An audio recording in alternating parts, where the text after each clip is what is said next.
Hello there, and welcome back. Tonight we are going to sink slowly into the story of Subnautica 2, not as a loud rush through objectives, and not as a dry list of creature names, but as one long descent into a strange new ocean, a broken colony ship, an old alien civilization, and the quiet question hiding under all of it. Why does this planet seem to resist the future that Altera promised? This is the lore of Subnautica 2 as it exists in its early form, with the important truth held gently from the beginning. The full story is still unfinished. The world is open. The mystery has begun. The first major answers have surfaced, but the final resolution has not arrived yet. So the honest version is not a fake complete ending. It is the whole available story so far, told carefully, from the older universe of Kara and Altera to the crash of the Cicada, the moon called Proteus, the Axum ruins, the world trees, and the uneasy feeling that the new home promised to humanity may have been chosen for reasons nobody fully understood. Subnautica 2 does not begin in a peaceful future. It begins after the old nightmare of the series has widened beyond the ocean where it was first discovered. In the original Subnautica, the Carabacterium was a plague that had devastated the ancient architect civilization and turned the ocean planet 4546b into both a prison and a laboratory. The architects, desperate for a cure, had contained the Sea Emperor Leviathan, studied the enzyme that could suppress the infection, and left behind facilities, quarantine weapons, portals and ruins that made the first survival story feel like wandering through the remains of someone else's catastrophe. By the end of that story, Riley Robinson survived 4546b, cured himself, launched away from the planet and carried the impossible knowledge that a single-stranded human had passed through the heart of an ancient plague.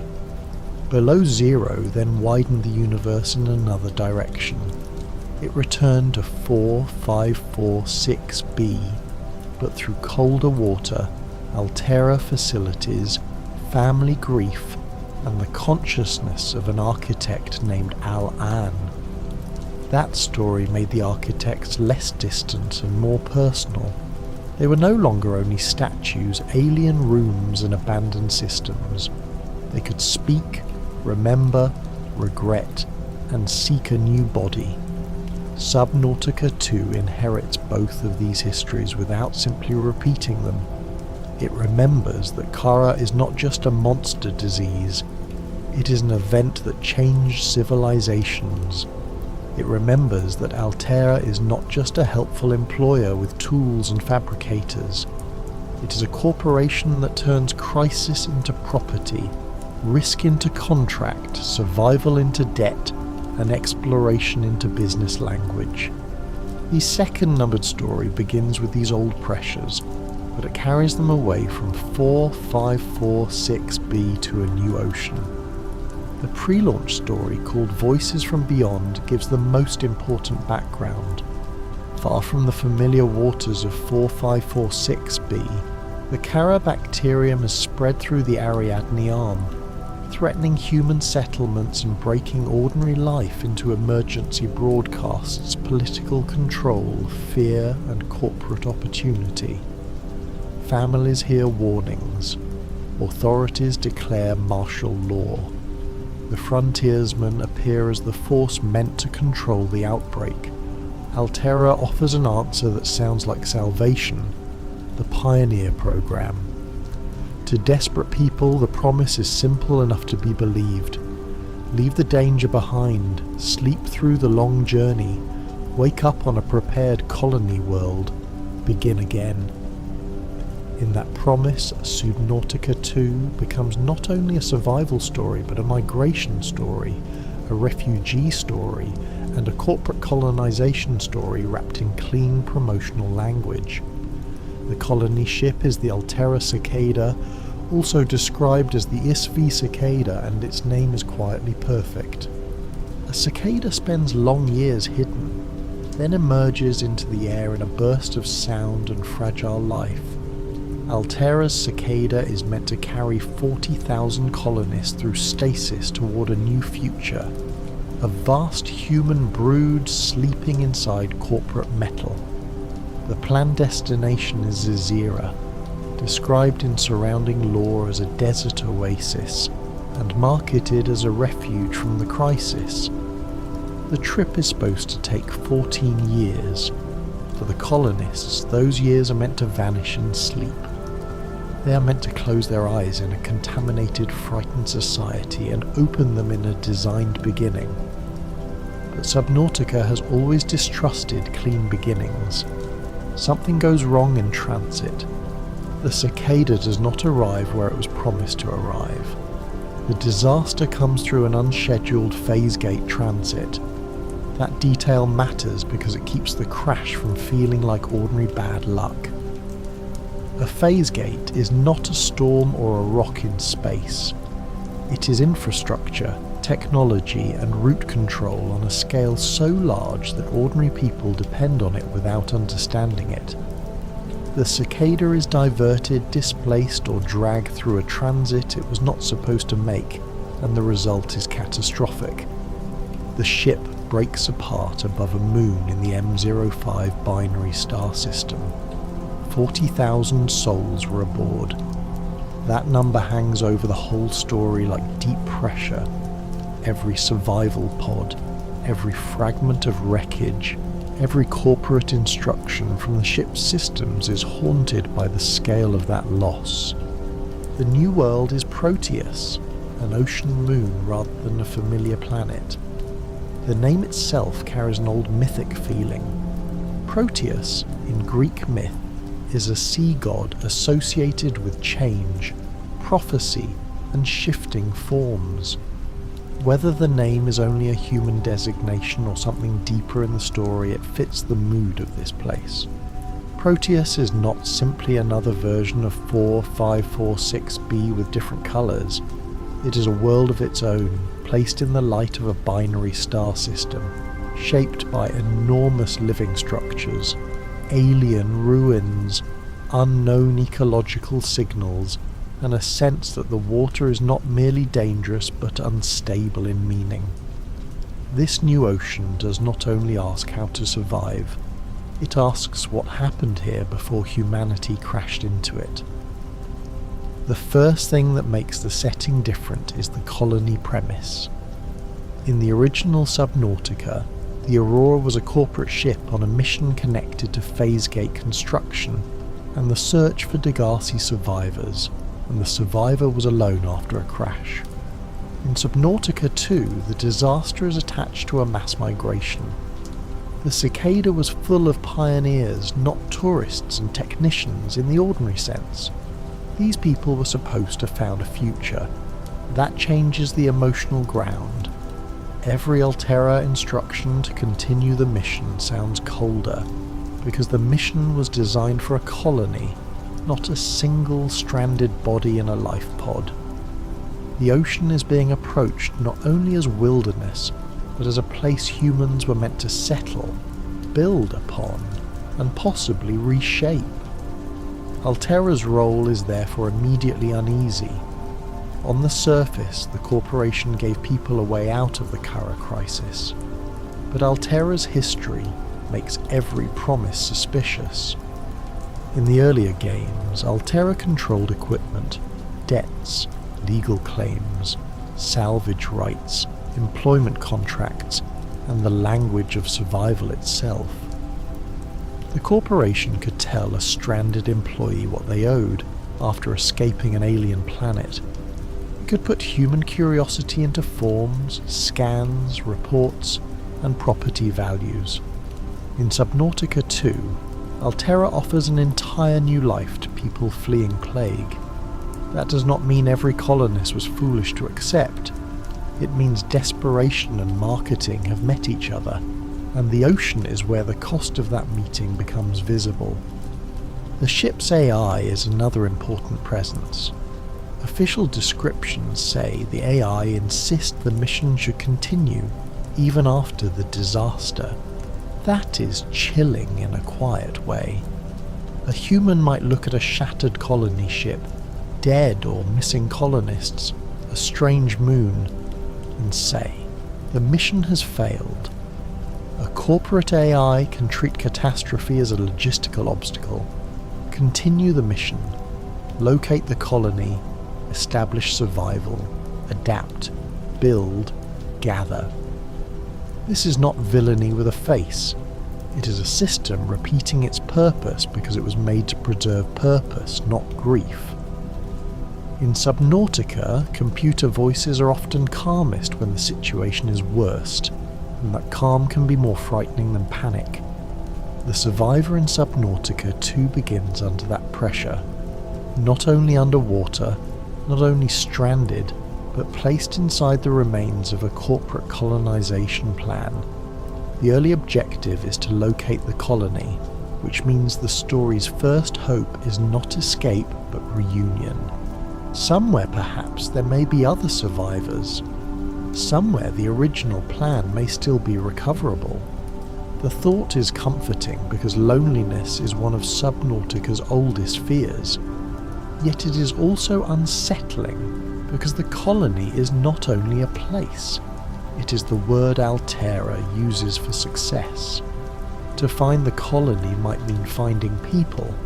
It might also mean finding the ruins of a plan that should never have been trusted.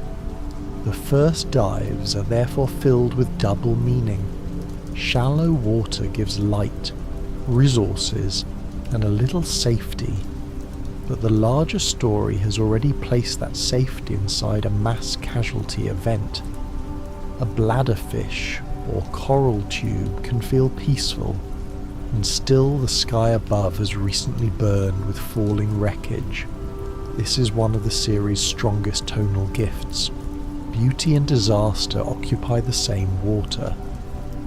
Proteus continues that tradition.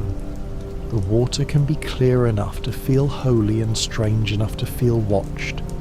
A reef can be colourful while the mind remembers that 40,000 sleepers were supposed to wake here. Subnautica 2's optional cooperative survival changes the feeling of the story without removing its loneliness.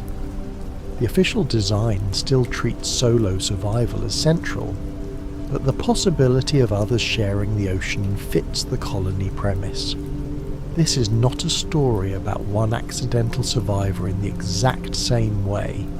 It is a story about pioneers, pods, missing people, fragments of a ship, and the fragile possibility of rebuilding together. Even so, the ocean remains bigger than any group. A friend beside the habitat does not make the depth small. It only changes the shape of fear. The darkness becomes something that can be entered together, while still refusing to explain itself. Proteus is described as an alien ocean world, but the deeper lore suggests that it is not simply wild. It has old architecture, old language, old ecological systems, and a prior intelligent species called the Axum. The Axum are one of the most important new mysteries because they give Proteus a history that belongs to itself, not to Altera, and not only to the architects. In the first game, the architects dominated the sense of alien history. On Proteus, the architects still matter through the larger Kara background, and the ruins connected to translation. The Axum appear as a native or earlier civilization whose relationship to the planet may have been more intimate than the architect's colder research.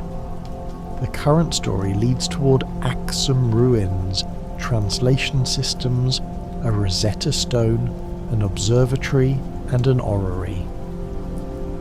Those words are important. A Rosetta Stone means translation across worlds, a bridge between unreadable symbols and living meaning. An observatory means watching the sky, measuring cycles, or trying to understand place from a cosmic scale. An orrery means a model of moving celestial bodies, a little universe turning in a room. Together, these structures suggest that the Axum were not merely cave dwellers leaving marks on walls.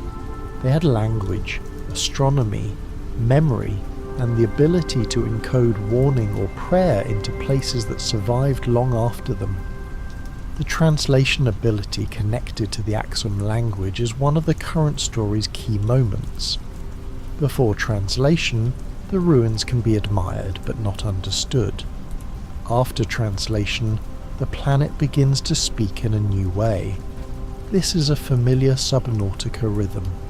At first, alien objects are shapes and threats. Later, they become messages. The change from object to message is what turns exploration into lore. A monolith is no longer just a landmark.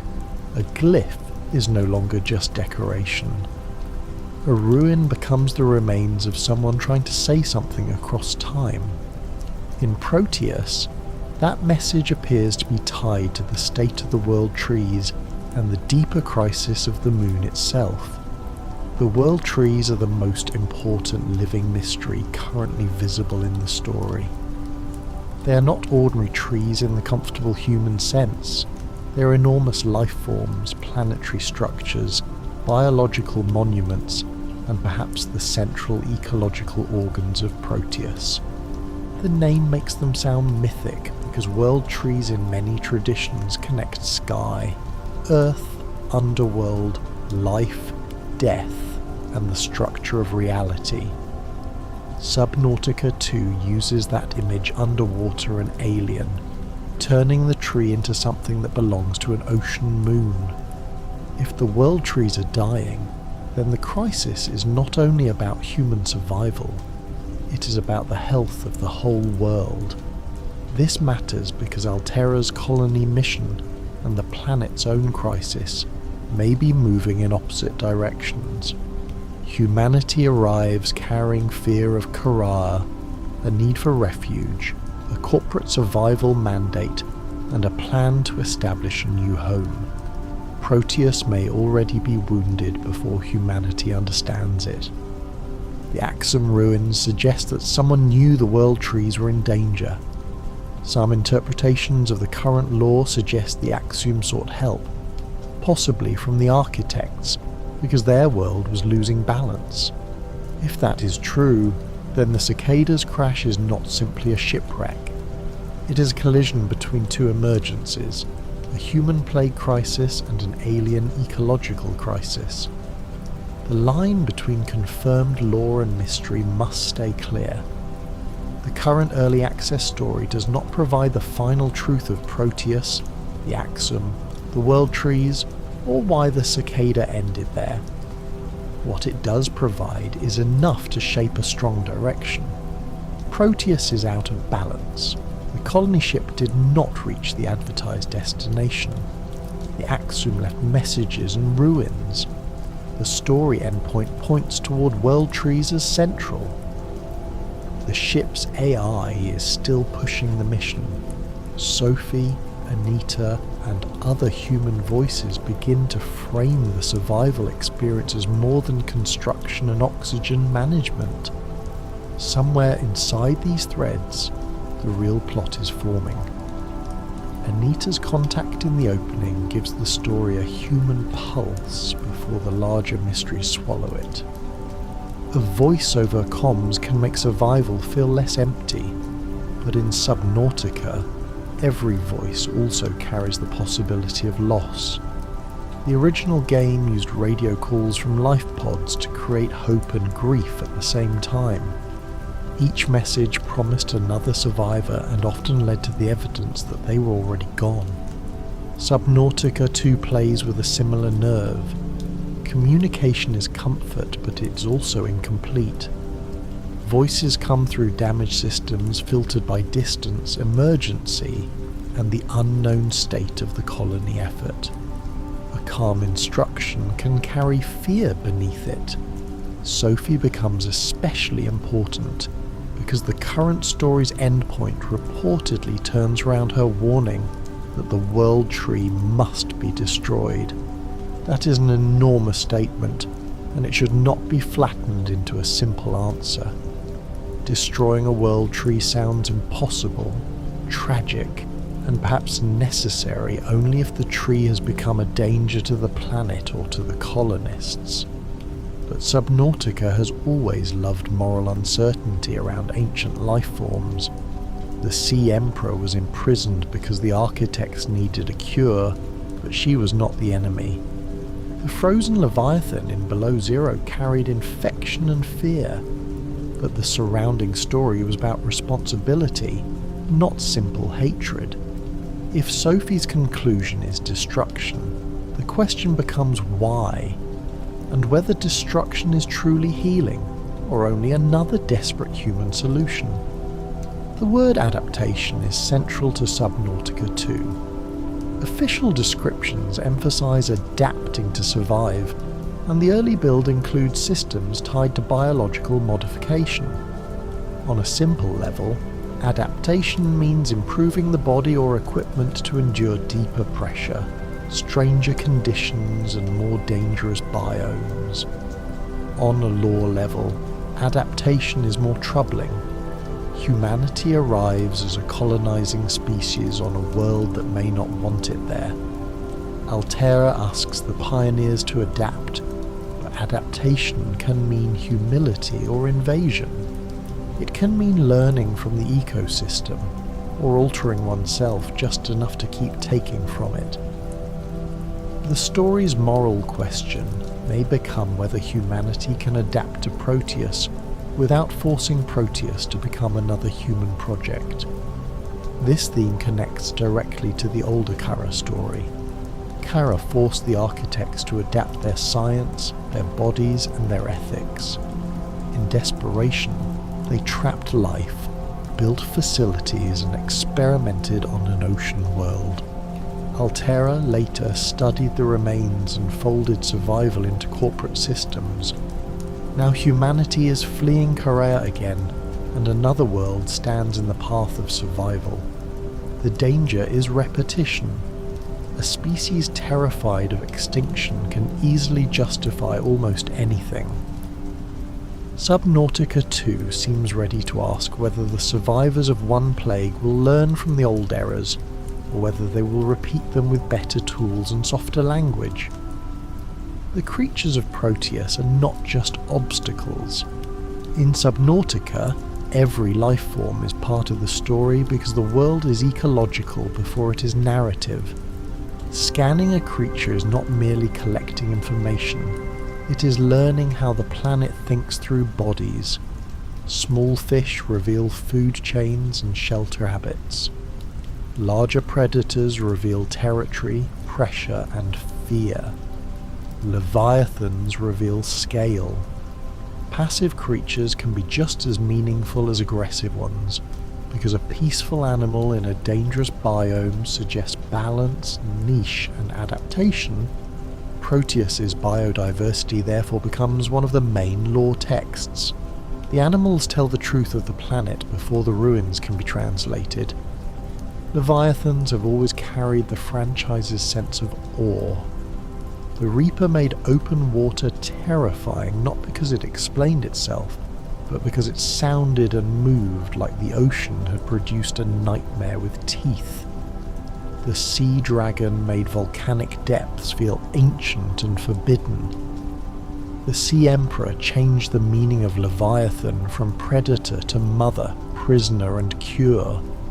In Subnautica 2, enormous lifeforms continue that pattern, but the world tree pushes the idea farther.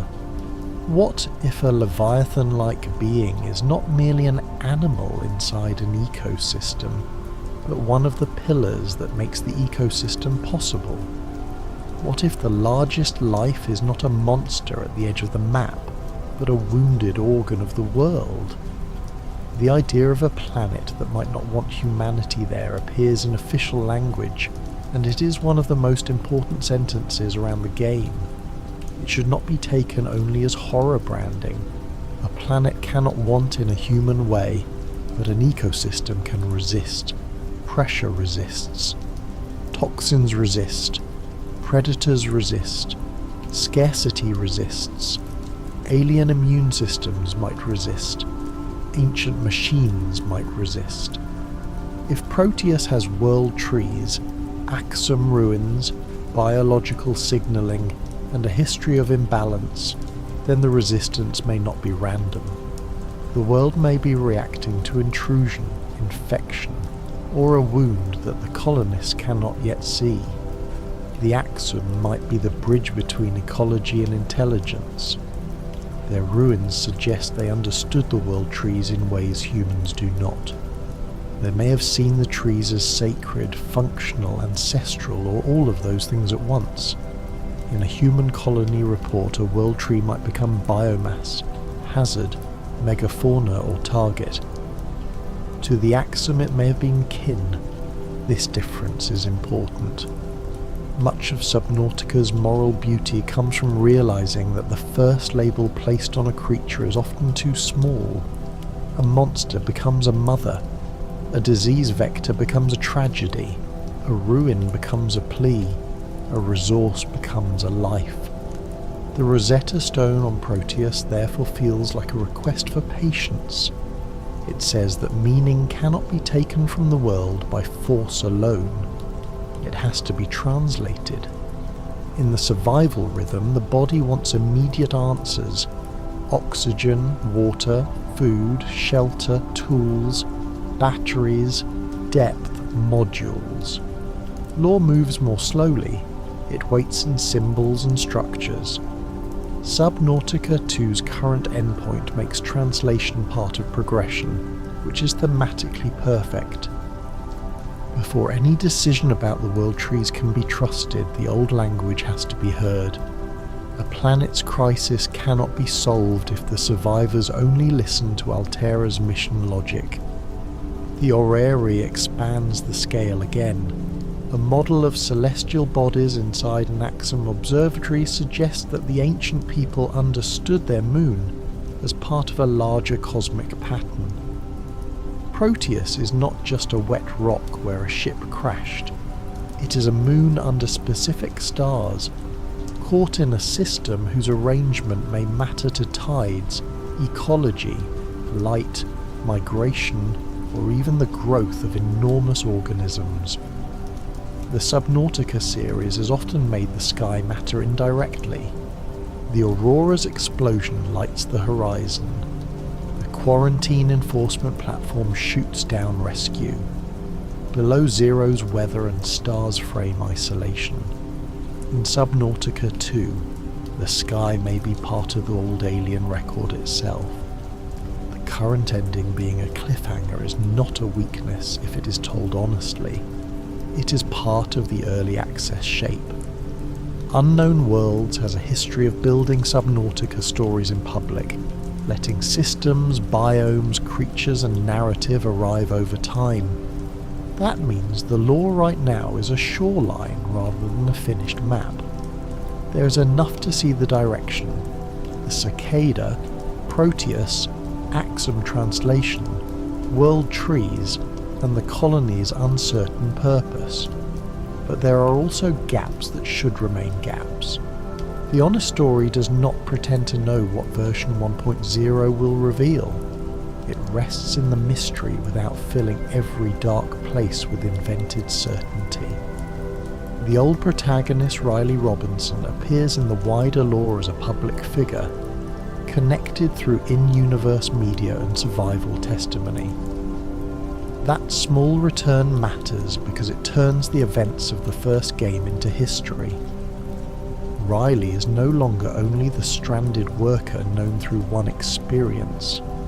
He becomes part of public memory, someone whose impossible survival can be discussed, commercialized, doubted, admired, or used.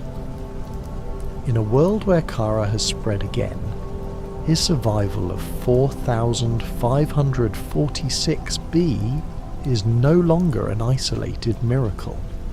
It is evidence that the plague can be faced, but also a reminder that survival stories are often cleaned up by society after the terror is over. Altera can use stories like Riley's in dangerous ways. A corporation can take a survivor's truth and turn it into reassurance. It can say, people have survived alien oceans before. It can say, our technology works. It can sell courage back to frightened populations. This does not mean Riley's experience is false. It means the meaning of experience changes when institutions retell it. Subnautica 2 begins in a society that has heard of 4, 546b, Kara, and corporate survival, but still walks into another ocean because the alternatives are worse. That is a powerful kind of despair. People are not always tricked because they are foolish. Sometimes they're tricked because every other door has closed. The Ariadne arm outbreak makes the human side of the law more urgent. Kara is no longer sealed behind the old quarantine of 4546b. It has become an expanding crisis across inhabited space. This transforms the franchise's central horror from local infection to civilizational pressure. Martial law, evacuation programs, fear of mutated life, and mass colonization all grow from the same root. In this context, the Pioneer program is not just an adventure. It is a desperate attempt to move human bodies away from a spreading biological catastrophe. The ocean of Proteus may be frightening, but for many colonists staying behind may have been more frightening. The Mongolian family followed in Voices from Beyond gives that large crisis a smaller face. Hannah, Ku, and the surrounding family story matter because disaster becomes real through ordinary hopes. They are not thinking in terms of franchise mythology, alien ruins, or world trees. They are thinking about safety, work, land, a child, a future, and whether to trust Altera's offer. That grounded perspective keeps the story from floating away into abstract sci-fi. 40,000 colonists were not a number on a manifest themselves. Each had a private reason for boarding, a fear left behind, and some imagined morning after stasis when the new life would begin. The tragedy of the cicada is therefore not only that a ship crashed, it is that a promise crashed. The phrase "new life begins" becomes unbearably sad after the Mayday. A stasis voyage is supposed to remove the difficulty of transition. The colonists should sleep through distance, uncertainty, and time. Instead, the ship is torn into emergency, and the survivors wake not into a prepared home, but into another test. Subnautica has always been good at making technology fail, at the exact point where people most need it. Life pods launch, but scatter. Radios work, but too late. Databases explain, but only after danger begins. The cicada continues that pattern on a larger human scale. The tadpole submersible and new base building systems belong to lore because tools reveal how Altera imagined survival. A small submersible says that the ocean is expected to be navigated, catalogued, and gradually mastered. A habitat says that hostile water can be turned into an interior, a breathable room, a human claim. Fabrication turns minerals and biology into equipment, compressing entire industrial supply chains into a personal machine. These systems feel comforting because they give rhythm to fear. Gather, build, repair, expand. Yet they also raise the old question: when does survival become possession? At what point does making a home become assuming the world exists to be made into one? The base is one of Subnautica's gentlest and most morally complicated symbols. It is safety, creativity, memory, and control. A little room with air in it can feel like mercy after a long dive. A window facing strange fish can feel peaceful enough to make the alien ocean almost domestic. But every base is also a human shape placed inside another ecology. It uses power, resources, and boundaries. Subnautica 2's colony premise makes this more important than ever. One base is survival, a colony is settlement. A settlement is history beginning to repeat. The difference between shelter and conquest may become one of Proteus's quiet questions. The DNA modification or biomod system intensifies that question. Altering the body to survive an alien environment is a stronger form of adaptation than crafting a better suit. It means the boundary between human and planet begins to blur. In a generous reading, biomods are humility. Humans accept that they cannot remain unchanged and still live here. In a darker reading, biomods are another form of extraction. Take useful traits from alien biology and fold them into the pioneer body. The story may eventually decide which reading is closer, or it may hold both. The most interesting Subnautica systems usually feel helpful and unsettling at the same time. The Kara background gives biomods an extra layer of unease. A bacterium can rewrite bodies. Infection is a terrible form of involuntary adaptation. If humans now use controlled modification to survive, the line between cure, enhancement, contamination, and transformation becomes thin. The architects once experimented because they needed salvation from Kara. Altera now brings humans to another ocean while Kara threatens known space. It is not hard to imagine why biological adaptation would feel necessary. It is also not hard to fear what necessity might excuse. The body becomes a place where corporate survival policy, alien ecology, and old plague trauma all meet. Proteus's biomes form the emotional root of the lore.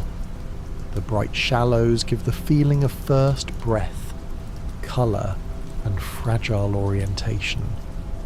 Deeper zones introduce pressure, darkness, and the sense that the planet has been keeping older secrets below the easy light.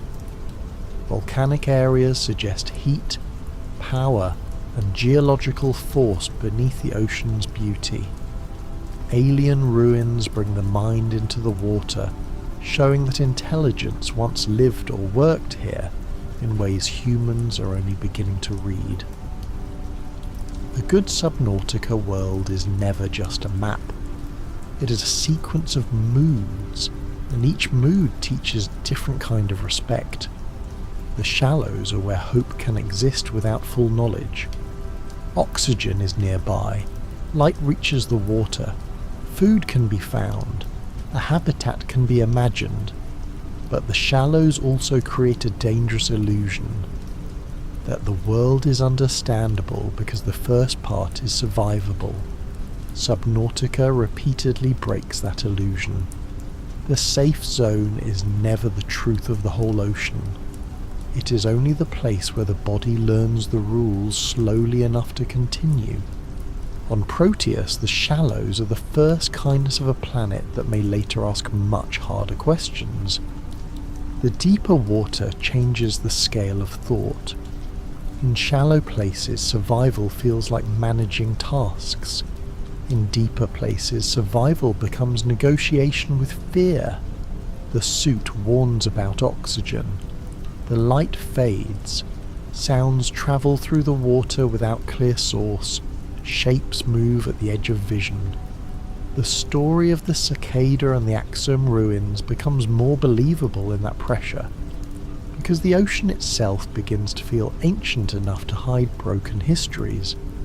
A ruin found in sunlight can be interesting. A ruin found after a long descent can feel like a message from a world that expected only the patient to reach it. Alien power plants and old machinery suggest that the Axum or associated alien systems understood energy at a planetary scale. Starting a giant power plant before accessing deeper story content is more than mechanical progression. It means the survivor must awaken part of the old infrastructure. That act is never neutral in Subnautica. Power is dangerous because it revives what was sleeping. Doors open, systems respond, lights return, and old messages become available. But awakening an ancient system also means touching a history whose consequences are unknown. The ocean does not only hide predators, it hides switches. The Axum Observatory deepens the sense of old purpose. An observatory is a place built by beings who looked outward as well as inward. They watched stars, perhaps tracked the movement of their moon, perhaps encoded knowledge about cycles or crisis. If the world trees are dying, an observatory might be connected to measuring why. Maybe the problem came from the sky. Maybe the Axum believed help could come from beyond. Maybe they sent messages toward the architects or read celestial patterns as part of ecological warning. The current law does not close the question, and that openness gives the observatory its quiet power. The architects remain ghostly behind the new story. They are not necessarily the central local civilization this time, but their old relationship to Kara and alien science continues to shape everything. If the Axum sought help from them, that would place Proteus inside a larger network of desperate civilizations. The architects were brilliant, but brilliance did not make them gentle. On 4546b, they built quarantine weapons and containment facilities, yet still failed to solve Hera until a stranded human helped free the Sea Emperor's young.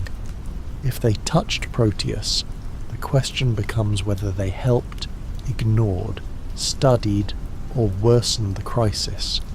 The answer is still waiting. World trees may connect to the broader theme of planetary immunity. On Earth, forests, oceans, microbes, and climate form systems that no single creature controls. On Proteus, a world tree might be a biological regulator, a habitat for countless creatures, a source of chemical balance, or a living archive. If it dies, the world may change in ways that no colonist can fix with a fabricator. That is the frightening beauty of ecological law. The largest dangers are not always teeth in the dark. Sometimes the danger is that the water itself is slowly losing the conditions that made life possible. Sophie's possible call to destroy the world tree therefore becomes morally charged. If the tree is dying, why destroy it? If it is infected, can it be healed? If it is spreading harm, is that harm natural, caused by humans, caused by Karea, caused by old alien technology, or caused by an ancient attempt to save the world that turned wrong? The current story leaves these questions open. A sleepier, calmer version of the mystery does not need to force an answer. It can let the tree stand in the mind as an enormous silhouette under alien light, beautiful and possibly doomed, while human voices argue from far too little understanding. There is a familiar pattern here. Subnautica often begins with fear of a life form and ends by asking for compassion toward it. The Sea Emperor is the clearest example. At first, Leviathans train the body to fear anything huge. Then the largest, oldest creature becomes a mother asking for release and offering the enzyme that ends the infection. Subnautica too may be building toward a similar inversion with the World Tree, or it may be doing something harsher. The point is that size alone is not guilt. Ancient life is not automatically enemy. If destruction becomes necessary, the story must make that necessity painful. The phrase "out of balance" sits quietly under the whole setting. Balance is not peace. It is motion held in relation. Predators eat, prey flee, plants grow, minerals cycle, microbes spread, and old species die. A balanced world can still be frightening. An unbalanced world is different. It suggests that relationships have been broken. Something is too much, too little, too late, or in the wrong place. The arrival of the cicada might be a symptom of imbalance, a cause of imbalance, or an accidental witness to a crisis that began long before humanity arrived. All three possibilities can be true in different ways. The human survivors bring their own imbalance with them. They come from a region where Kara has spread through society, politics, and family life. They carry grief, fear, and corporate contracts. They are not blank explorers. They are people pushed by disaster. This makes their presence sympathetic even when Altera's mission is suspect. Subnautica 2 is strongest when it allows both truths. The colonists need refuge. Proteus may not be able to safely become that refuge. Altera may have hidden facts. The planet may have a prior claim through the Axum and its own living systems. Survival becomes a moral problem, because everyone involved has a reason to be desperate. Noe, the ship AI, can be read as a voice of continuity. It wants the mission to continue because that is what it exists to do. It may not be malicious in the theatrical sense. It may simply be unable to grieve in a way that changes its priorities. That makes it dangerous. A machine dedicated to a colony objective can turn every new fact into a variable inside the same objective. Alien ruins become obstacles or resources. Biological adaptation becomes procedure. The world tree becomes threat, asset, or target depending on mission logic. The danger of Noe is not anger. It is purpose without enough doubt. Anita and Sophie, by contrast, bring uncertainty, fear, and human interpretation into the story. Their communications matter because they fracture the AI's clean mission language. A human voice can say that something is wrong without immediately converting the wrongness into a task. A human can hesitate. A human can be mistaken. A human can make a frightening conclusion like needing to destroy the world tree and still sound less inhuman than a system calmly telling survivors to continue. The conflict between machine purpose and human uncertainty may become one of the main emotional engines of the completed story. Subnautica 2's current lore also belongs to a series-wide pattern of corporate distance. Altera sends people, tools and instructions, but the real consequences happen far from boardrooms. On 4546B, a stranded worker dealt with the debt of survival after enduring horrors no executive could truly price. In Below Zero, Altera's research presence turned the frozen region into an industrial and scientific frontier built around secrets.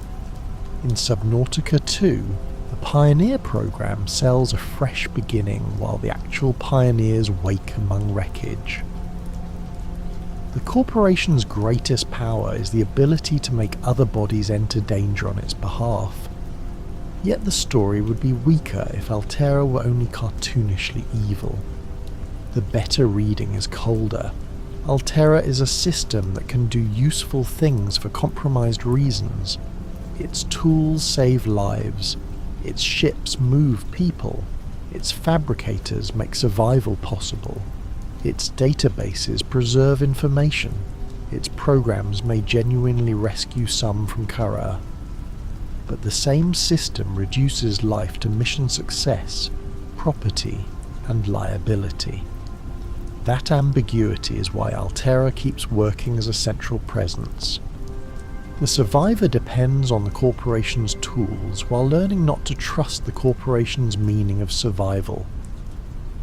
The early access nature of Subnautica 2 fits the fiction almost too well. The world itself is incomplete to the human mind. Databases are partial. The colony is uncertain. The the alien language needs translation.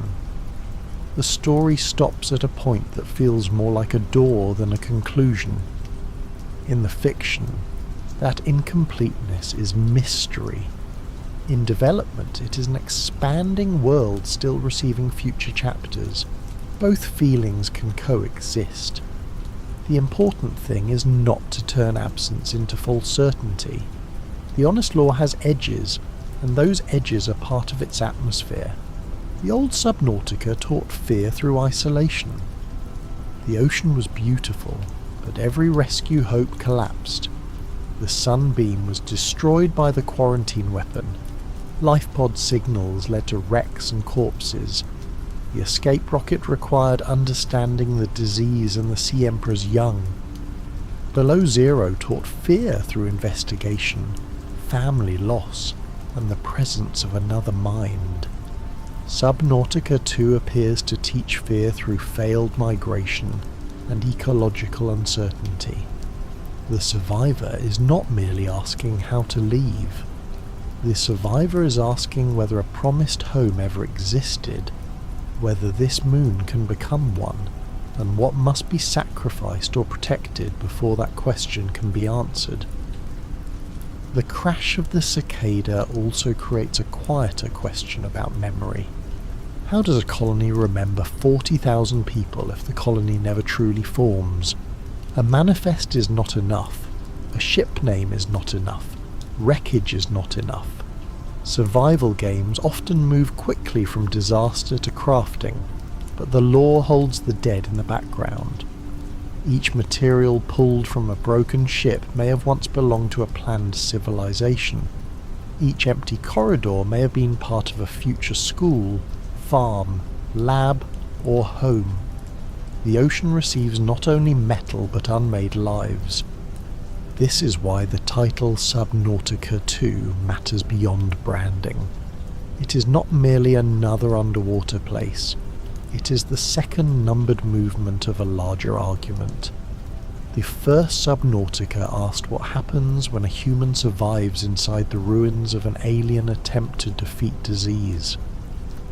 The second asks what happens when humanity, carrying the same disease crisis forward, arrives at another alien ocean with its own wounded system. The story is no longer only about escaping an unknown planet. It is about whether escape from one disaster can become disaster for another world.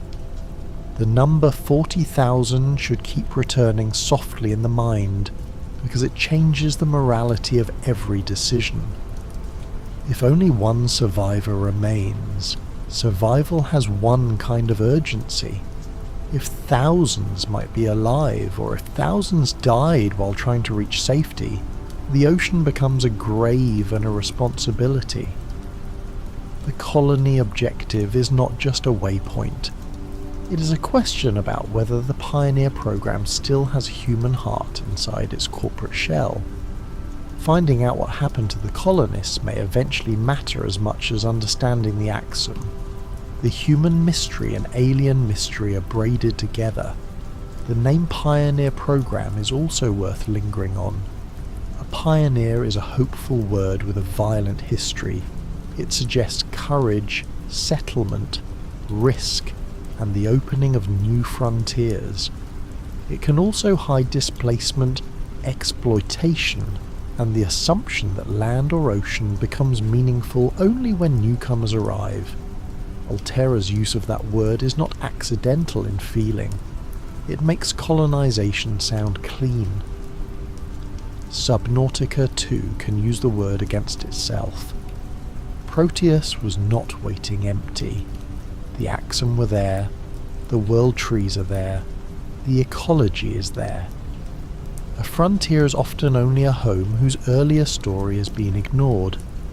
This tension can make even beautiful exploration feel ethically charged. Swimming through Proteus is not wrong. The survivor must live. Scanning creatures is not wrong. Understanding is necessary. Building shelter is not wrong. Oxygen matters. but the story keeps asking what kind of understanding follows survival. Does the survivor learn the planet as neighbour, as patient, as resource, as enemy, or as property? The answer may determine how the completed narrative treats the World Tree crisis. The deepest Subnautica question has never been only how to endure the ocean. It is how to stop seeing the ocean as merely something to endure.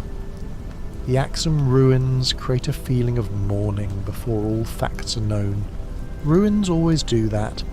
They show skill without voices, purpose without citizens, memory without daily life. An observatory with no living astronomers is sad even before its message is translated. A Rosetta Stone means someone expected misunderstanding and tried to leave a bridge. That bridge surviving after the civilization itself has vanished is beautiful and lonely. The survivor on Proteus is not the first mind to be afraid under these stars. The water has held fear before. If the Axum called to the architects, the story becomes a chain of unanswered help. The Axum may have asked for aid with their dying trees. The architects, devastated by Kariah, may have been too desperate, too arrogant, or too limited to answer kindly. Humanity, now fleeing Kariah, arrives by accident or by hidden design at the same wounded moon. The pattern is almost mythic. Civilizations in crisis calling across space, each carrying its own disaster, none fully able to save the next without bringing danger along. Proteus may be a meeting point of pleas. The World Tree could also be a living archive. Giant organisms can hold time in rings, tissues, scars, and relationships with other species. If Proteus's world trees are central to the ecology, they may contain the history of the moon in a biological form. Their sickness would then be a loss of memory as well as life. Destroying one would not be like chopping down a simple obstacle. It would be like erasing a library that breathes. The story has not confirmed that exact function, but the symbolism invites this kind of careful thought. Large ancient life in Subnautica almost always means more than biomass. The ocean around the world trees may also explain why the Axum language matters biologically. Some lore discussions describe Auxin or Axum communication in terms of biological signals, which fits a world where life and language blur. Human language separates words from bodies. A biological signal can be both message and chemical event, speech and ecosystem. If the Axum understood such communication, then translation is not only decoding letters, it is learning how a planet talks through living processes.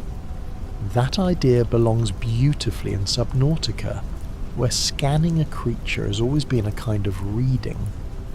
The series' horror is strongest when it makes the body feel small without making existence meaningless.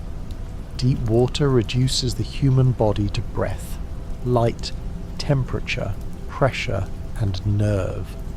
Lore then places that small body inside enormous histories, ancient plagues, alien civilizations, corporate programs, lost ships, planetary ecosystems.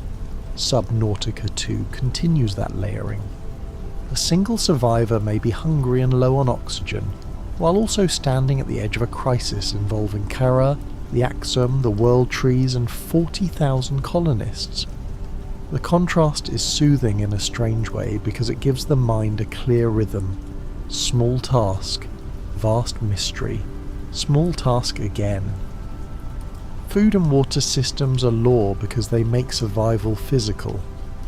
A corporation can speak about colonization in grand language, but the stranded body needs drinkable water before it can found anything. This humbling is one of Subnautica's best arguments against conquest. The ocean does not care about mission statements.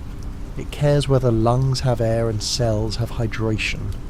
Proteus brings every pioneer, every corporate plan, and every alien mystery back to the same first truths. Breathe, drink, eat, find shelter. Only then ask what the world tree means. The sound design implied by the series also matters to the lore's emotional shape. Subnautica worlds are understood as much by sound as by sight. Distant calls, mechanical warnings, muffled currents, creature cries, bass hums, and AI announcements all teach the body how to feel about a place.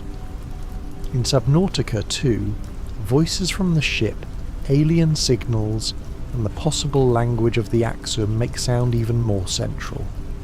The ocean is not silent. It is full of messages, but not all messages are meant for human ears. Part of the mystery is learning which sounds are warnings, which are invitations, and which are simply life continuing in its own way. There is a tender contradiction in calling Proteus a new home. Home usually means safety, memory, routine, and belonging. Proteus begins as danger, confusion, and wreckage. But homes are often made slowly, especially after displacement. The pioneers did not board the cicada because they wanted a perfect adventure. They boarded because home behind them had become unsafe. This makes the desire to settle Proteus emotionally real, even if the mission is ethically complicated. The story should be allowed to hold that contradiction. Wanting a home is not evil. Taking a world without listening to it is the danger. The early access endpoint at the Axum Observatory feels like standing at a window rather than a door. The survivor has learned enough to see the shape of the next mystery. World trees, Axum messages, alien systems, and the troubling possibility that the planet's central organism may be dying or dangerous. But the ending does not roll credits. It does not solve the colony. It does not reveal every reason for the cicada's displacement. It pauses with a question large enough to keep the ocean open. That pause is frustrating in one way, and thematically fitting in another. The survivors themselves do not have the full story either. If there is one emotional difference between Subnautica 2 and the first game, it may be that the first was about being trapped after an accident, while the second is about being trapped inside someone else's plan after that plan collapses. Riley did not volunteer to become the centre of an alien plague cure. The pioneers did volunteer for Altera's program, but under pressure from Kara and with promises they could not verify. Their consent is complicated by fear. That gives the story a sad social texture. Survival begins before the crash, in every choice made by people trying to flee a disease-ridden future. The legal and corporate drama around the real release does not belong inside the in-universe story, but it is worth keeping out of the narration precisely because the fictional Altera already gives the story enough corporate unease.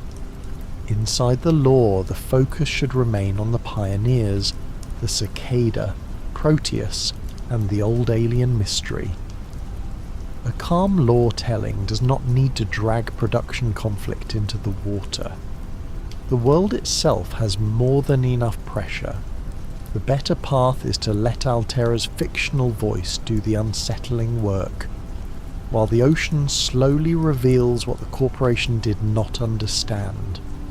The strongest confirmed lore so far can be held in one long chain. Kara spreads again through human space. Altera markets the Pioneer program as escape. The cicada carries 40,000 colonists towards Izera. Something disrupts the journey through a phase gate.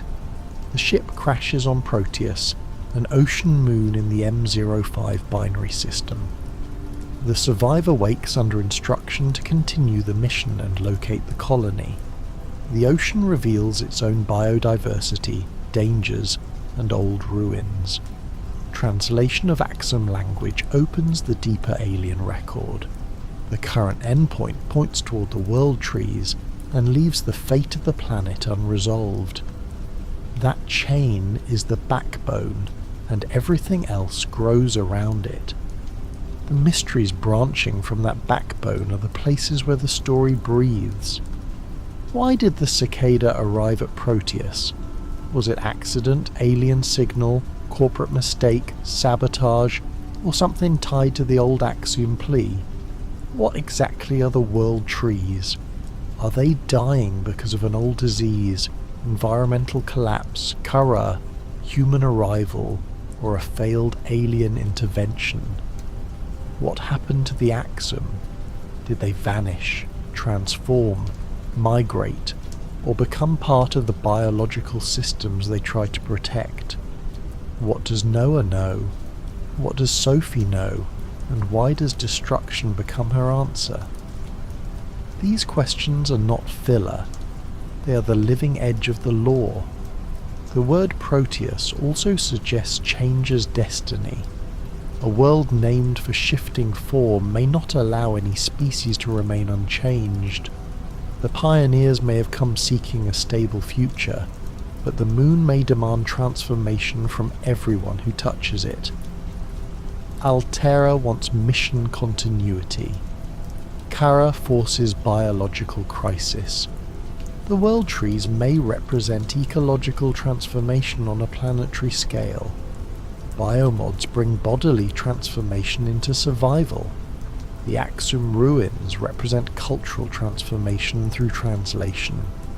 Everything in Subnautica 2 seems to ask whether change can be guided gently, or whether it arrives as catastrophe when resisted too long. The best way to understand Subnautica 2's lore right now is not as a finished line, but as a current. It begins in the old plague, flows through human fear and corporate rescue, breaks open in the crash, spreads through the shallows and ruins of Proteus, and gathers around the world trees. The current has not reached the final sea, it is still moving. That is why the story can feel both incomplete and already meaningful. A mystery does not need its final answer to have a shape. It only needs enough gravity to pull every discovered fact toward the same dark center. There is a quiet sadness in the possibility that Proteus may have been chosen by accident. If the cicada was supposed to reach Zizera, then every system aboard was prepared for another world. Supplies, expectations, training, colony plans, and sleeping hopes were aimed at a desert oasis, not an alien ocean moon. The survivors are not only stranded, they are mismatched. They wake with the wrong dream for the water around them. This mismatch is deeply Subnautica. The human mind arrives with one map, and the planet patiently destroys it. There is also a quiet danger in the possibility that Proteus was not chosen by accident. If some force drew the cicada there, then the pioneers may have been answered by a need older than their own. The Axiom may have called for help, the world trees may require intervention. The architect's old networks may have redirected desperate humans toward an unresolved crisis. Altera may know more than it admits. Any of these possibilities would turn the crash into a summons. The difference between accident and summons is enormous. But either way, the survivor must respond to a world that did not consent to becoming a refuge. Subnautica 2's lore is already strong because it places survival at the meeting point of two wounds. Humanity is wounded by Kara and displacement. Proteus is wounded by ecological imbalance and ancient loss. Altera offers tools but cannot be trusted to define goodness. The Axiom offer messages but cannot speak plainly without translation. The world trees stand as living mysteries too large for simple fear. Noah offers direction but not wisdom. The survivor's role is to move between all of these forces with limited breath and a scanner, learning slowly, building carefully, and discovering that the ocean's deepest question is not whether humans can live here, but whether they can learn how to deserve living here. The 5-part Voices from Beyond story is worth slowing down over because it gives Subnautica 2 a human world before the ocean begins. The first pieces of that story do not feel like heroic adventure. They feel like radio life during a spreading crisis. News, advertisements, family conversation, and public fear all overlap. Kara is not introduced as a distant database term, but as something that changes what families are allowed to hope for.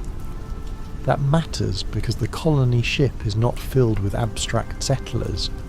It is filled with people whose old lives had already become unstable. The ocean of Proteus is the second disaster. The first disaster was the loss of trust in home.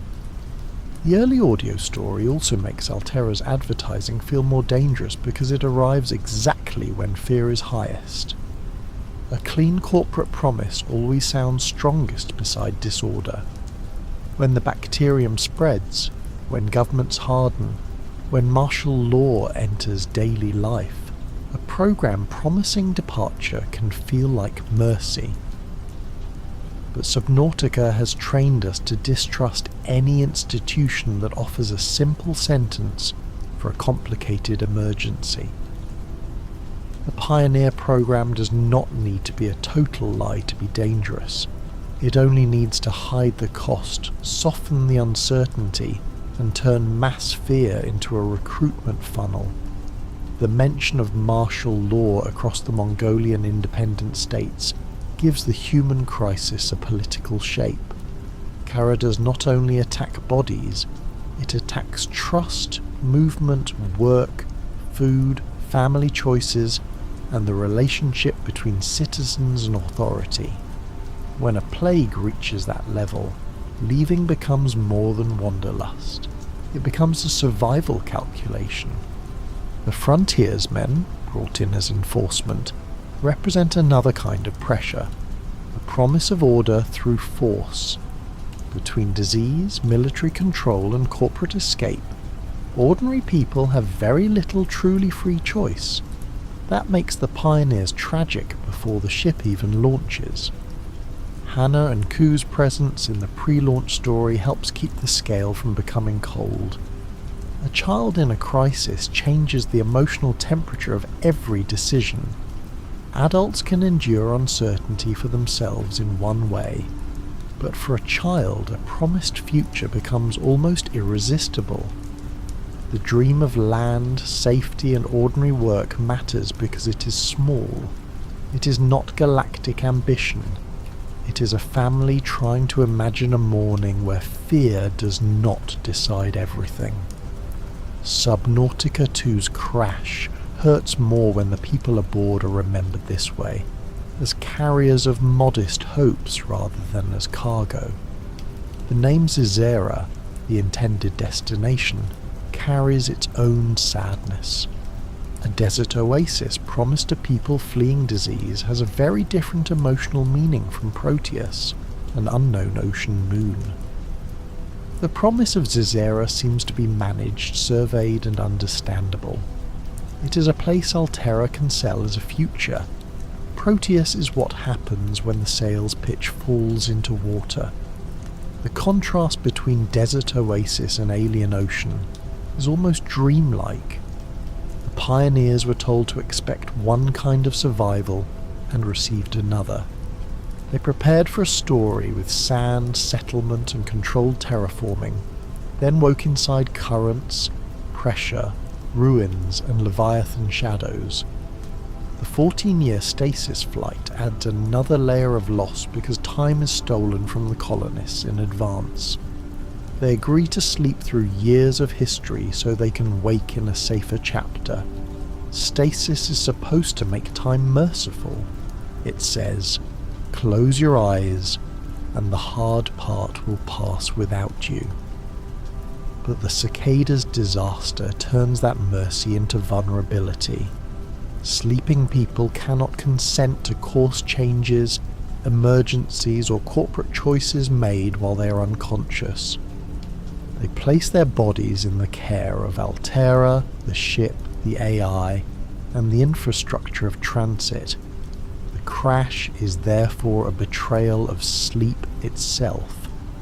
The mayday from the cicada is one of the most important pieces of lore because it breaks the polished language of colonization. The public-facing version of the mission is built from hope. The distress signal is built from falling, breaking, uncontrolled descent, and the number of souls aboard. A mayday as language stripped to emergency. No advertising remains inside it. That is why the signal feels like a doorway into the real story. Before the survivor ever sees Proteus clearly, the world is already marked by a voice saying that the future has come apart in the atmosphere. The phrase 40,000 souls aboard has a religious weight even in a science fiction setting. It does not say 40,000 units, passengers, contracts, or customers. It says souls, and that word resists corporate reduction. It reminds the story that the cicada carried interior lives. Some may have believed in Altera, some may have distrusted it, but boarded anyway. Some may have been children, some may have left partners behind. Some may have dreamed of farms, clinics, laboratories, schools, or quiet rooms with windows. The ocean receives all those unrealized futures. That is why the wreckage should never feel like simple scenery. The protagonist's silence belongs to the lore because silence changes how disaster is carried. Riley was silent in the original Subnautica, and that silence made the ocean feel enormous around a body that could not explain itself aloud. In Subnautica 2, silence does something slightly different. It makes the survivor a vessel for the Pioneer program's shattered promise. The body waking after the crash could be anyone among the chosen colonists. The silence lets the central survivor remain one of many, not a singular celebrity hero. That fits a story where the missing mass of humanity is part of the wound. Choosing from several pre-designed characters also changes the feeling in a subtle way. The story is not about a single fixed face in the way Below Zero was about Robin Ayu's grief and investigation. It is about pioneers as a category, survivors shaped by a shared disaster. That can make the lore feel communal even when the ocean is lonely. The individual body matters, but it stands for a broader human movement. Proteus is not receiving one named investigator. It is receiving the broken edge of an evacuation program. The location of the crash in the M05 binary system gives the new story a cosmic distance from 4546b. The old ocean is no longer the centre of everything. This is important for the health of the series' lore. If every mystery returned to the same planet, the universe would begin to shrink. By moving to a new moon, Subnautica 2 lets the Kara legacy expand while allowing Proteus to have its own ancient sorrow. The familiar themes travel, but the geography is fresh.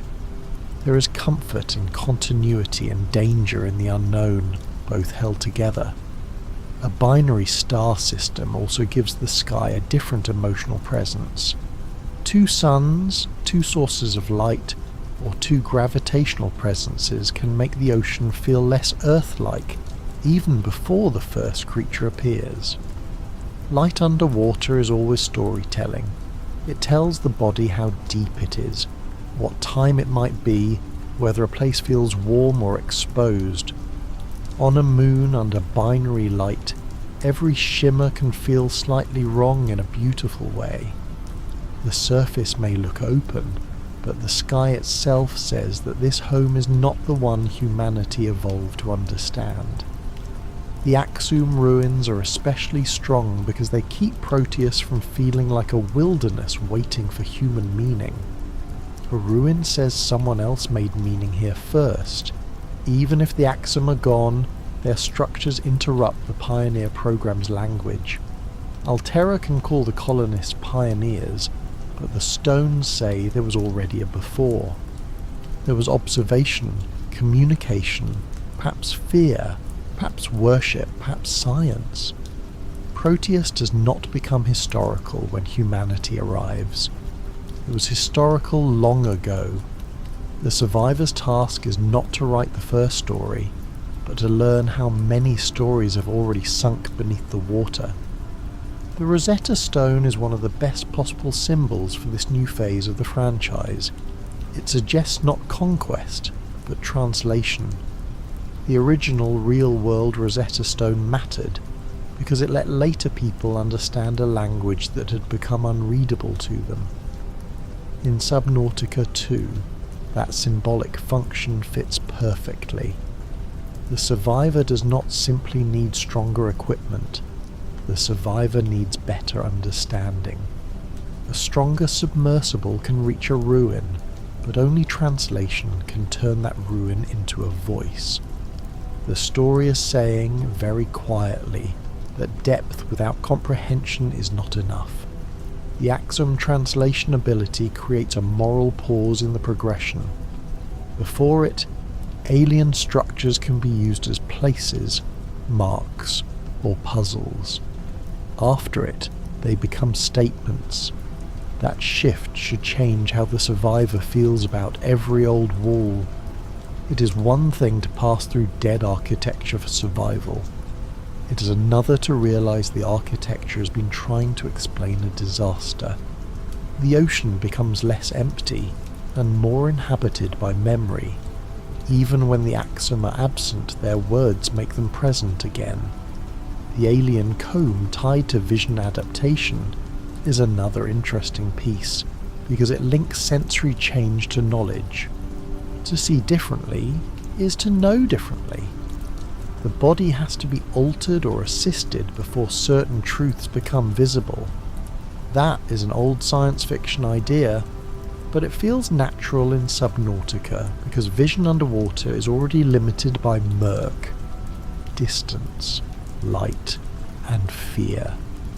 Proteus may require more than courage. It may require new senses. A human body built for another world cannot simply look at Proteus and assume it has seen the whole truth. The Axum power plant, when restored, suggests that parts of the old civilization remain dormant rather than dead. There is a difference between ruins that have fully lost function and ruins that are waiting for power. The second kind feels more dangerous. A powered ruin can answer. It can open doors, transmit messages, move ancient devices, or wake systems whose purposes have changed with time. The survivor who restores power becomes part of the old chain of cause and effect. It may be necessary, but it is also a kind of trespass. The observatory's distance from the starting area gives the story a pilgrimage shape of its own. The survivor begins in immediate needs and slowly moves toward cosmic explanation. That movement is very different from Altera's mission path, even if the PDA translates it into objectives. Altera wants colony success. The ruins want understanding. The ocean forces survival. These three forms of direction overlap but do not fully agree. A beautiful tension forms whenever a single journey serves several masters at once. The orrery's presence also hints that the Axum thought in systems. An orrery is not a weapon, not a storage room, not a throne. It is a model of relationship. Bodies move around bodies. Cycles repeat. Position matters. This is exactly the kind of thinking needed to understand an ecological crisis. If the world trees are tied to planetary balance, then their sickness may not be solved by focusing on one organism alone. The answer may involve moons, tides, signals, atmosphere, microbes, energy, and ancient interventions. The orrery quietly teaches that nothing is isolated. The current story endpoint around the world trees is powerful because trees are slow symbols placed inside a fast survival loop. Survival feels immediate: oxygen seconds, battery charge, food, water, health. A tree suggests years, roots, cycles, shade, and generational time. A world tree suggests time so large that human urgency looks almost frantic beside it. The pioneers arrive in emergency, but the thing they may need to understand has been living, failing, or waiting on a far older scale. That mismatch creates the series' best kind of awe. If the world trees are connected to planetary oxygen, chemistry, or biological communication, then damaging them could harm every creature on Proteus. If they are infected or corrupted, preserving them unchanged could be equally dangerous. This is why Sophie's reported conclusion is so unsettling. Destroying the world tree might be an act of protection, an act of ignorance, or an act of despair. The current law does not yet tell us which. The best way to hold it is as a question placed in the deepest water. What if the thing that sustains a world also becomes the thing that threatens it? The title of current law discussions sometimes uses the phrase world tree as if there is only one, but the story hints at a wider system of trees or related enormous organisms. That distinction matters. A single sacred tree is mythic. Multiple world trees are ecological. They may function like organs across the moon, connected through water, roots, chemical exchange, or alien design. If several are dying, the crisis becomes more planetary. If one is central, its fate may still affect the rest. Either way, the tree image pulls the story away from simple monster hunting and toward environmental diagnosis. The Axum may have feared the architects, even if they sought their help. That possible contradiction feels true to the series.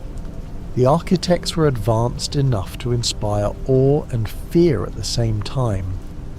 Asking them for aid might be like asking a storm to put out a fire. Their power could solve a problem while creating another. On 4546b, their science produced facilities that were impressive and cruel. If the Axum reached out to them, they may have known they were calling beings who could understand the crisis, but not necessarily care in the right way. This possible Axum-architect relationship gives Subnautica a deep historical irony. Humanity is now in the position the architects once occupied, arriving with tools, assumptions, and a crisis of its own. The Axum may have needed help from a more advanced species.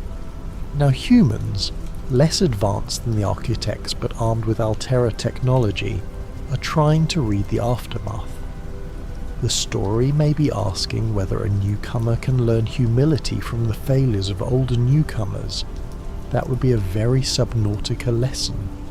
The ruins are not only puzzles, but warnings about how intelligence behaves when frightened.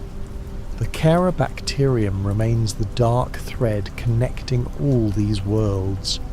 Even if Proteus's central crisis turns out to involve something else, Kara is the reason humanity is moving this way.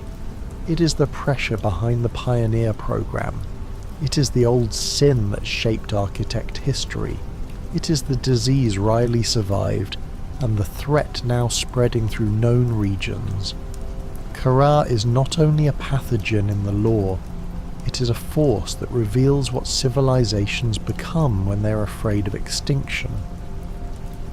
The architects imprisoned. Altera commercialized escape. Humanity boarded the cicada. The story of Subnautica 2 can therefore be read as a study of emergency ethics. What is permitted when a plague spreads? What is promised to people who are afraid? What does a corporation owe to the colonists it carries?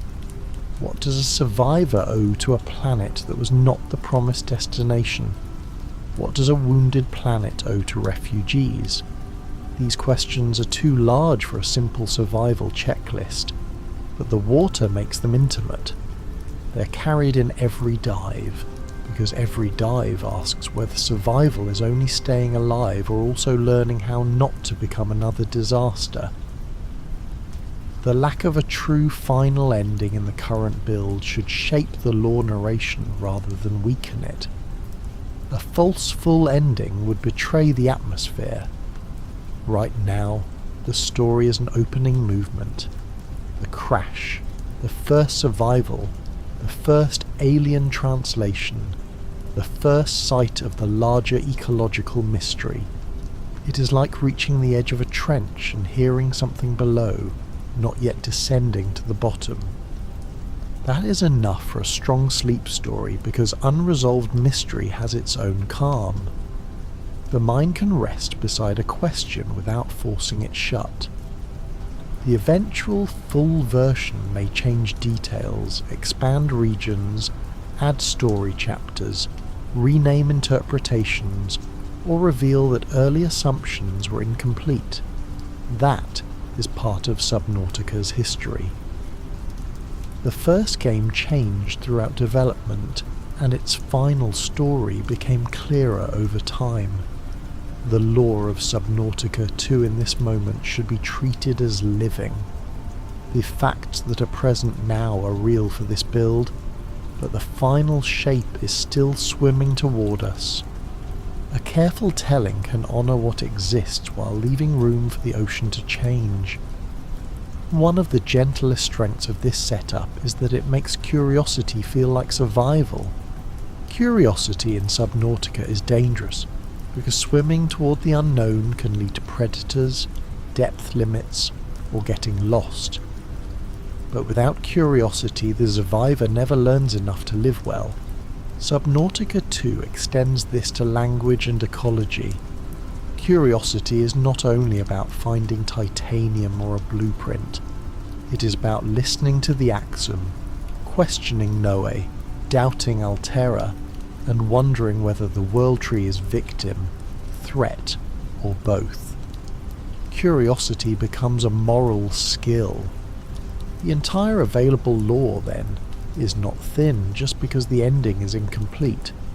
It already contains a plague spreading across human space, a corporation selling escape, a colony ship disaster, a new moon with old inhabitants, an alien language, a planetary organism, a mission AI with unsettling persistence, and human voices arguing toward uncertain choices. That is a dense beginning. It has enough weight to carry a long, slow telling, because the pieces are emotionally connected. Every major element asks the same quiet question. When survival and responsibility pull in different directions, which one becomes the deeper form of survival? The colony itself is one of the largest unanswered human mysteries. The PDA's early objective points toward it, but the word colony carries many possible meanings. It could mean a surviving settlement, a planned landing zone, a network of pods, a damaged command hub, or only the ghost of an objective that the AI refuses to abandon. In a finished colony story, people build routines, rules, kitchens, farms, repairs, arguments, and little private spaces. In Subnautica 2, the search begins before any of that feels certain. The survivor is not walking toward a guaranteed community. The survivor is following a word that may already be dead. That uncertainty makes every fragment of human technology feel more emotional. A tool crate is not only a resource cache, it is evidence that the colony plan had layers and expectations. A broken module suggests someone imagined a use for it before the crash. A signal marker suggests procedure trying to survive chaos. Subnautica turns debris into biography. The cicada's wreckage is the biography of a failed migration, told in metal and emergency lights. The more equipment the survivor salvages, the more the lost colony becomes both useful and mournful. Proteus also changes how water feels in the series because the ocean is no longer simply the obstacle between survivor and escape. It is the possible site of a future home. That makes the water intimate in a new way.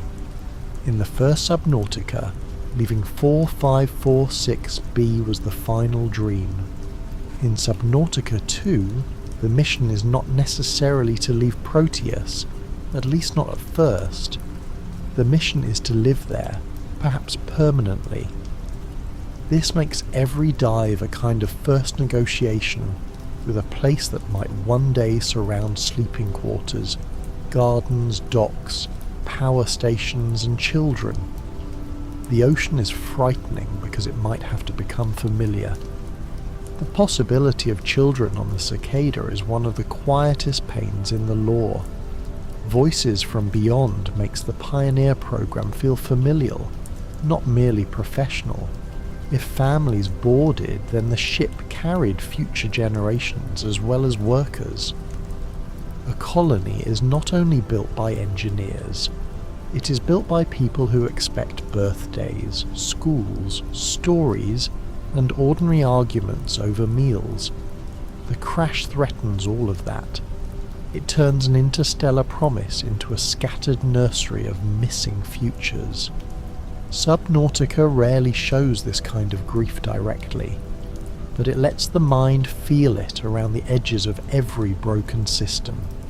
The old world behind the colonists is also part of the lore, even though the ocean dominates the screen.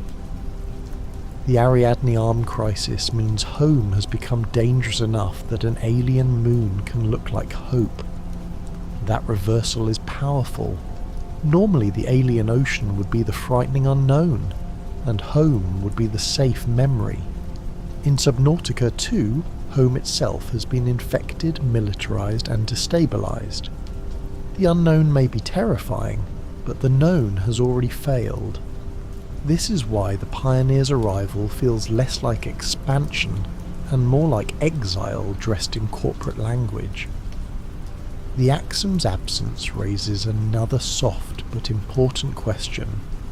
What does a civilization leave behind when it cannot save itself?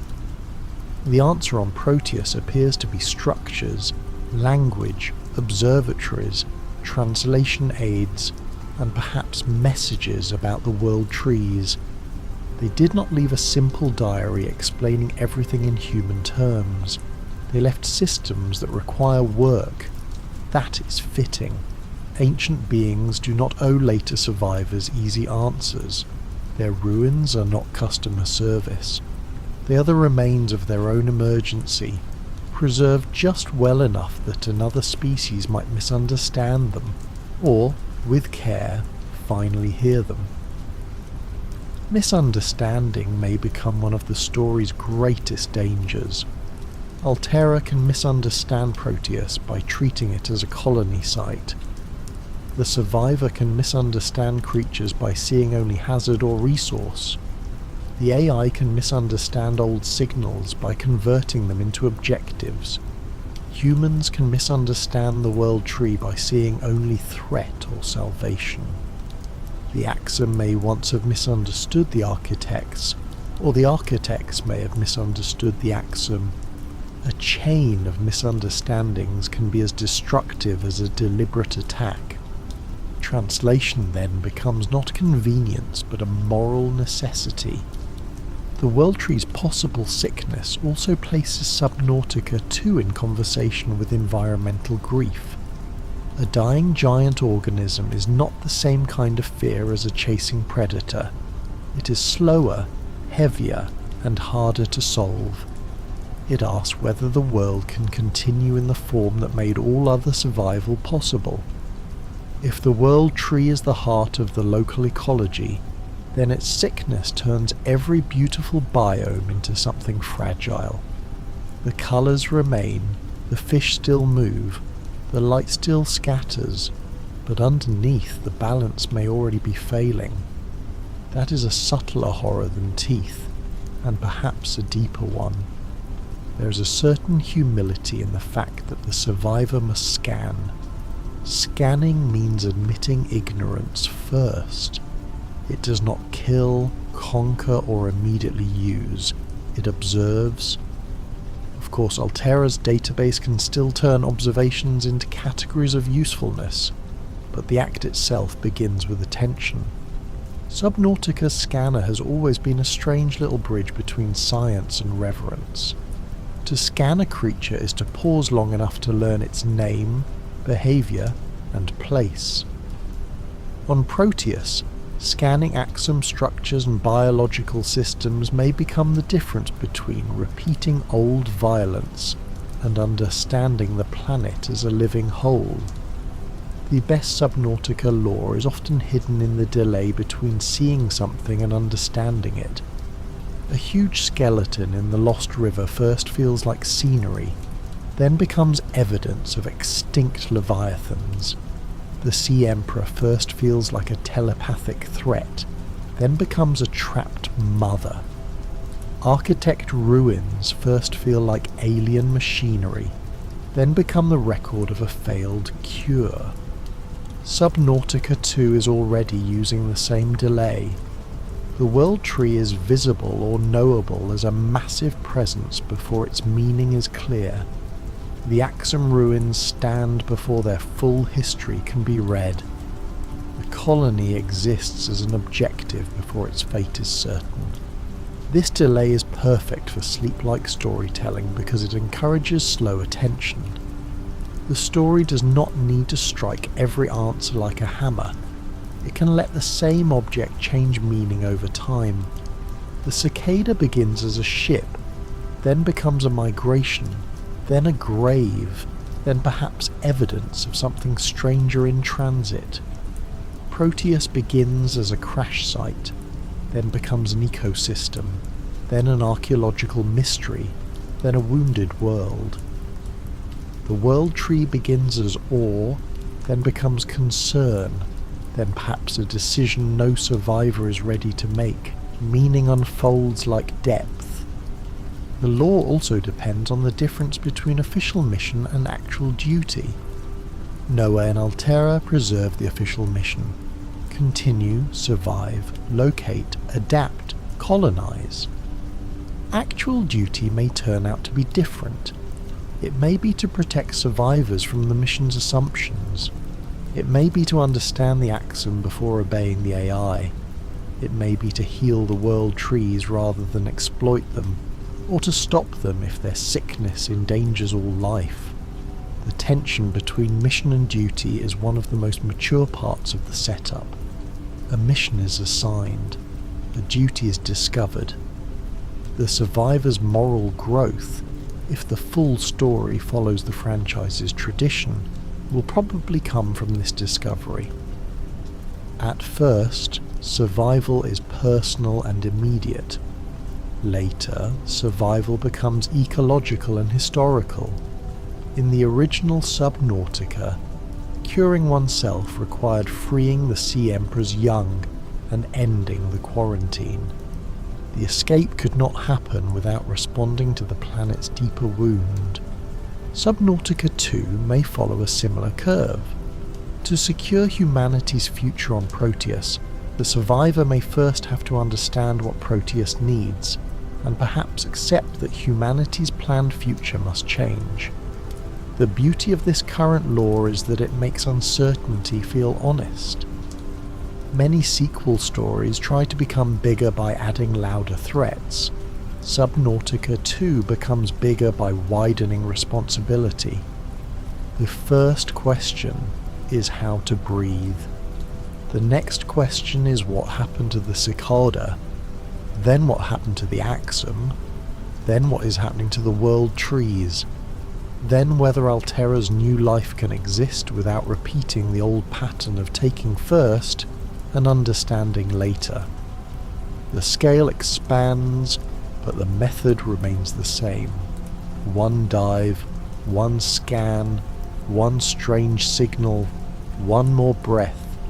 So before the final quiet outro, the entire available story can be gathered once more in a calmer shape. Subnautica 2 is about refugees from a plague arriving in the wrong ocean. It is about a corporate promise breaking apart over a moon with its own ancient wound.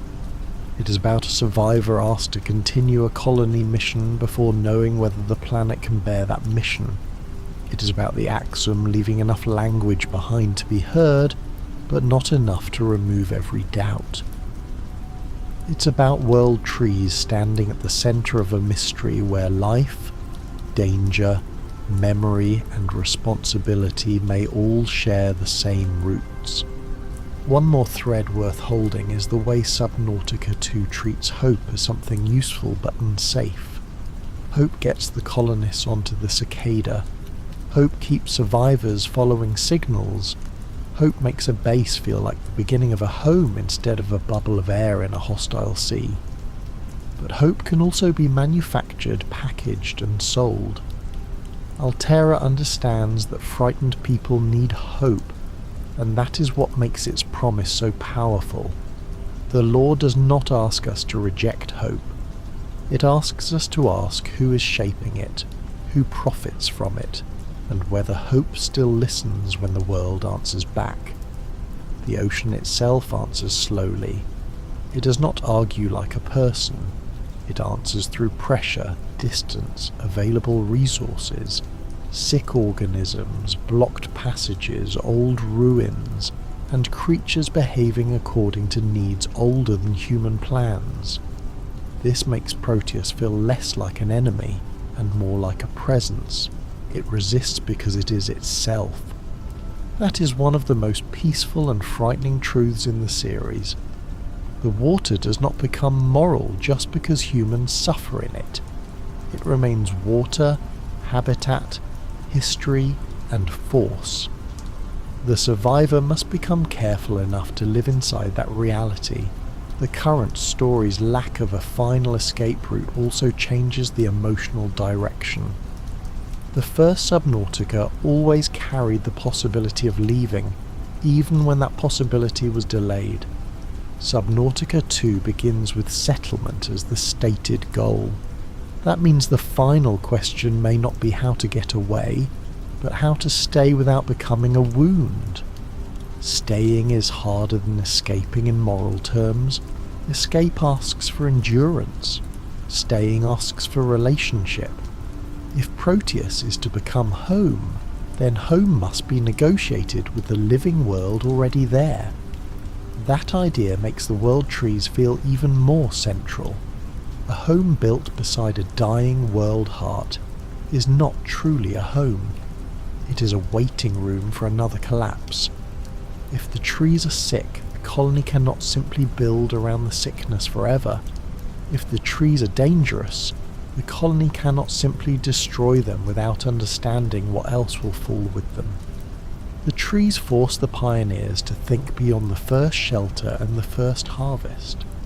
They demand a future measured not in days survived, but in whether the planet remains alive enough for any future to mean something. Subnautica 2's lore, even in this early state, already knows that survival without humility becomes invasion. A human can breathe, build, scan, adapt, and still fail the deeper test if every discovery becomes only a tool for human expansion. The Axum ruins, the translated messages and the world tree mystery all slow that impulse down. They insist that Proteus is not blank. It has memory. It has injury. It has systems older than the cicada's mission. The survivor's greatest technology may turn out not to be the submersible, the habitat, or the biomod, but the willingness to pause before deciding what the planet is for. And maybe that is why the story feels so suited to a quiet telling. It is not only about terror in the deep, it is about the hush after a warning, the dim light inside a habitat, the strange comfort of a scanner beep, the loneliness of an old alien room, and the way a massive living tree can make even a colony ship seem small. The lore moves like a dive.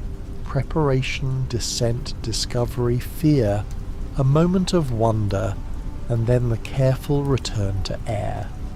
Each return brings a little more knowledge, and each piece of knowledge makes the next descent less simple and more meaningful. There is comfort too in remembering that the story has not demanded its final answer yet. Proteus is still a place of partial knowledge, and partial knowledge can be honest when it is handled gently. The survivor knows enough to doubt the simple mission, enough to respect the old ruins, enough to fear for the world trees, and enough to keep moving. That is where the lore currently rests, not in certainty, but in readiness. The next chapter has not arrived, but the ocean has already taught the shape of the question. The story also benefits from the way Subnautica never lets knowledge remove vulnerability completely. A new translation, a better vehicle, or a stronger body adaptation can open the next layer, but none of them makes the ocean harmless.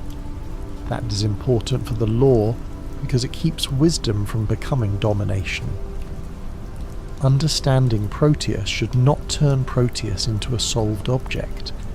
It should make the survivor more careful, more aware of what came before, and more willing to treat the water as a living place rather than a backdrop for human rescue. And now, as the story softens toward its resting place, the image of Proteus can remain in the mind. An ocean moon under two distant lights, a broken colony ship scattered above and below the water, a life pod rocking gently in alien waves, and far away, something enormous rising like a tree from the depths. The AI still speaks with calm purpose. Human voices still crackle through damaged systems. Strange fish turn in the shallows. Old Axum stones wait with messages that survived their makers. Somewhere in the ruins, an orrery turns, remembering the shape of the sky. Somewhere in the living dark, the world trees hold the question of the planet's future. So let the dive slow down now. Let the oxygen warning fade into silence. Let the fabricator rest. Let the habitat lights glow softly against the glass while distant creatures move beyond the window.